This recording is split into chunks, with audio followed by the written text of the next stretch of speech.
All right, many thanks, Andrew, and many thanks, Hassan Waso. I'll tell you what, the tweets are coming in thick and fast, and whatever messages you have for Hassan Waswa, we'll have him here, I think, for a little more time before he leaves. You can send them to us, we'll relay them and read them to him so he can also, receive the love from you guys. Now, I want to talk about a club, a loved club, which, had its glory days in the past early 2000s till, what, the late 2010s, probably. Mid-2010s.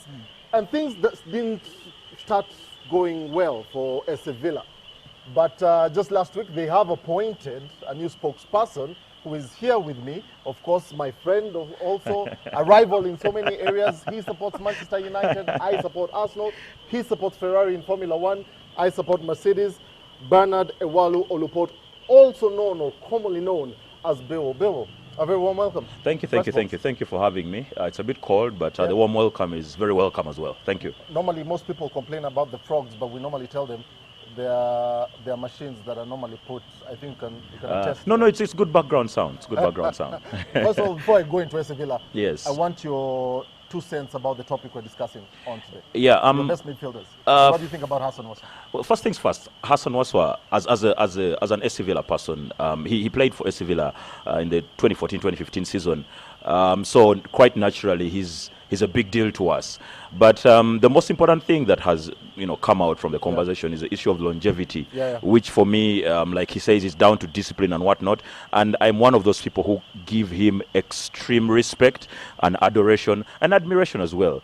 I will also just put it out there that I think, if I'm not mistaken, Sevilla was the last club he played for before he left the country. So, he's a big deal, and I'm very honored to be on NTV Press Box on the same day as Hassan was. So it's a big deal. It's a very, very big deal. It's a big deal. Bill, let me ask this. Yeah. You told me earlier when you were speaking that you're not the cliche spokesperson. Very true, like very true. every other club has. Yeah. Why is that? What it factor do you possess?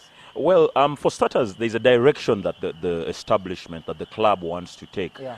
And we want to veer away from certain, I would call it personalization of positions, so much that we institutionalize things so that tomorrow when I'm not around, somebody else can come and fill in and the ball can keep rolling. So the reason why the club has taken this direction is because, one, apart from the old school fan, the person who loves Villa to death, there's the younger person who doesn't really know the history, doesn't know that Uganda are 16-time champions, doesn't know that Uganda 9-time, Uganda club, cup champion, doesn't know that we were the first club to win the double in '86. They don't know these things, but I want to bring them on board as well. So while they may not necessarily resonate with the quote-unquote old school person, I'm one of them. So that's one. And the other reason that I've kind of gotten this position is the club is heading a direction that I personally believe in, which is being a club for the people, right? Being a club that, everybody can feel like they own, like they belong to, like it's part of their heart and soul, yes. And of course, the natural fact that I bleed Sevilla, so... absolutely, absolutely. Now, Bill, you are a force to reckon with. Sevilla was a force to reckon with. Still is. In the early 2000s, I'll tell you why I'm coming to that and why I'm saying that. Last season, you flirted with relegation. Yeah. Very close, this close actually, to getting relegated. Yeah. What changes are being made? What is being done? First things first, yes, we flirted with relegation, but I will also tell you that ever since the club was founded in '75, when we gained promotion in '79, when we were still Nachivubo boys, and then on to Nachivubo Villa, since '79, we've kind of enjoyed this top flight football. And last season was a bit of a tease, but we are never going to get relegated.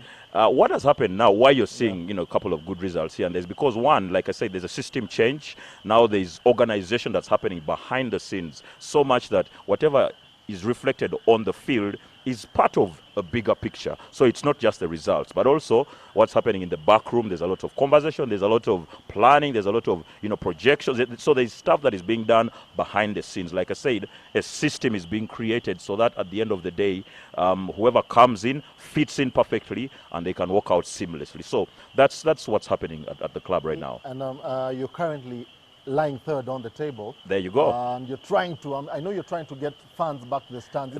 It's happening, Yeah, slowly but yeah, surely, it's yeah, happening. yeah. Is there light at the end of the tunnel? No, there is a light at the end of the tunnel, not just because I'm a Villa person, but as a person who loves Ugandan football.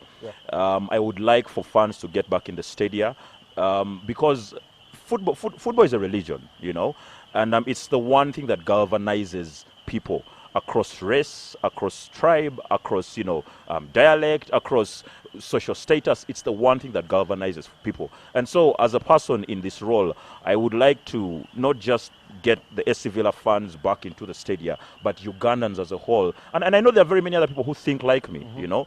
They would like to see more people in the stadium. They would like to see more people have this conversation. They would like to see, when you walk the streets, you'd like to see people donning local team jerseys, right? I don't say it's bad to don jerseys of Juventus and United and Arsenal and whatever, but it would be nice if, you know, when you walk down at the taxi park, you see somebody wearing a local team jersey. That gives us a lot of pride, because when a visitor comes into the country, they know that this is a footballing nation. So yeah, that's you know, kind of the direction that we are looking at. I want to talk about Guinness five-a-side night football in a bit. Okay. But let me just ask you one more last question about SC Villa. Yes. And it's about structures. I don't want to compare SC Villa to the top two as they are known in football. For now, yes. But they have well-to-do structures in place, or, you know, as it goes right now, they're the top two. Their structures are fully in place. Yeah. What plans does SC Villa have when it comes to, you know, having a proper stadium, owning a stadium,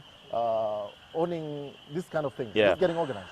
Well, for starters, I won't say I feel offended that you're saying the top two, but I will tell you confidently that Villa is on the right path. Yes. I may not necessarily give you the entire work plan, you know, I may not give you, you know, calendar and timelines and whatever, but I will tell you confidently that I walked into this role having gotten assurances in terms of the direction that the establishment wants to take, and then also in terms of what value I can add to the club, so that even when I'm gone away, what I've started or what I found there continues to grow. So there is light at the end of the tunnel. We have systems not just for players, you know, bringing players in and players out, but also for fans in terms of registration, in terms of getting a solid thing, and then also administration, you know, the boardroom and whatnot, conversations about property, you know, club property, about business, about longevity, about, you know, so all these things are happening behind the scenes. My role is to reassure everyone that the club is on the right path. And in a not so long time, the SC Villa that you loved so much is going to be back right in your faces. Where it belongs. Absolutely, Fantastic. absolutely. I know you're certainly, SC Villa is certainly in the right trajectory. Thank They're you. not in third place by mistake. so I'll give you that one. Thank you, thank you. Before I let you go, Yes, quickly, yes. I have, I'm being told 30 seconds. Guinness Football Challenge, night football. Yeah. What's happening? You're one of the judges. I saw Andrew emceeing over the weekend. Yeah. What's taking place? What's the whole vibe about? Yeah, well, Guinness and football, two things that are synonymous with each other. What Guinness is doing is try to, you know, to let everybody be a part of it. So there's this five-a-side challenge happening across the country. At the end of it all, some lucky people are going to get to travel to outside countries. Yeah. So that's basically the whole concept. Play football at night, and in Luganda they say obulamu bwensi bunyuma kiro. So the good things happen at night, right? Yeah. So football and Guinness, perfect combination. That's what's happening at this point in time. Fantastic, Bill. Yeah. It's been a pleasure. It's an honor. It's an honor. I think I'll catch you over the weekend at some certain spot. Oh, Texas, Austin. Austin, Texas. Yeah, Formula One. Yeah. Yeah, we'll be there. Hamilton is grabbing that. Oh, shut up. Come on. Good to have you, Bill. Good to Always be here. a Good pleasure. to be here. The discussion continues. Send in your tweets. NTV Press Box is the hashtag. We're going for a short break. When we come back, football, local football. Who are your best midfielders to ever grace the Uganda Cranes jersey? After the break.